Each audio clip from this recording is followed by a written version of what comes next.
Last week, two fifth graders in Colville, Washington, a town of around 5,000 people, brought a knife and a semi-automatic handgun to school to kill another fifth grader, a girl they say had bullied them. Another student alerted school officials to what was going to happen, and the two fifth graders were arrested as they tried to enter the school with their weapons. There are two ways we can try to prevent this sort of thing happening in the future. One, advocated by Democrats, is to increase the number of school counselors we have, make class sizes smaller, so teachers are better able to deal with problematic kids.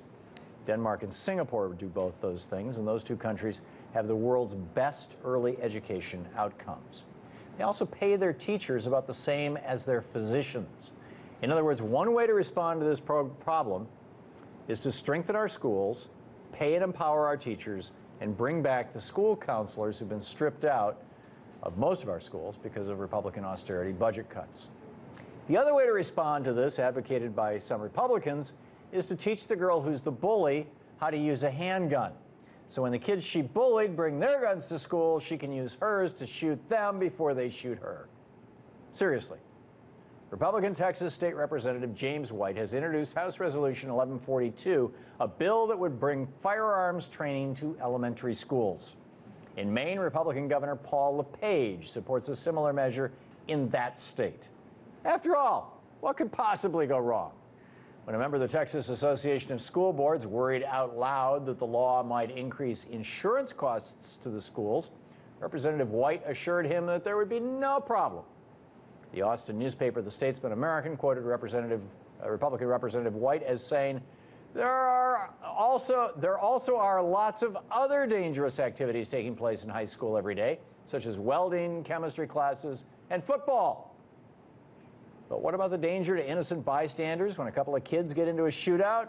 Well, Republicans have an answer for that, too.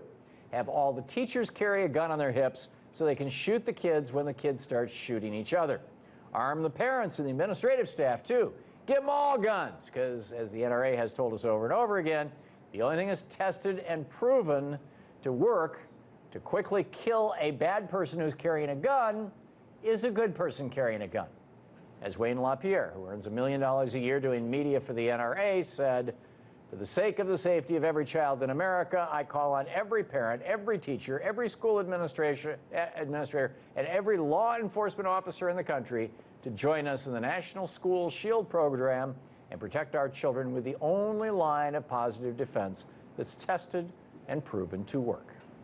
According to LaPierre, the Richmond County Daily Journal quoted Rockingham Guns and Ammo gun store owner Robert E. Lee saying, quote, I think the best thing would be if every last teacher was armed. And if you ignore the cost of funerals and lost productivity, it's a lot cheaper than hiring a few extra teachers and a school social worker or counselor. The cost of enough guns to arm every adult in a school is about the same as the cost of hiring just one teacher. And those guns will work for year after year and never ask for pesky things like health care or pensions. So let's all work together to put a gun in the hands of every man, woman, and child in America. After all, what could possibly go wrong?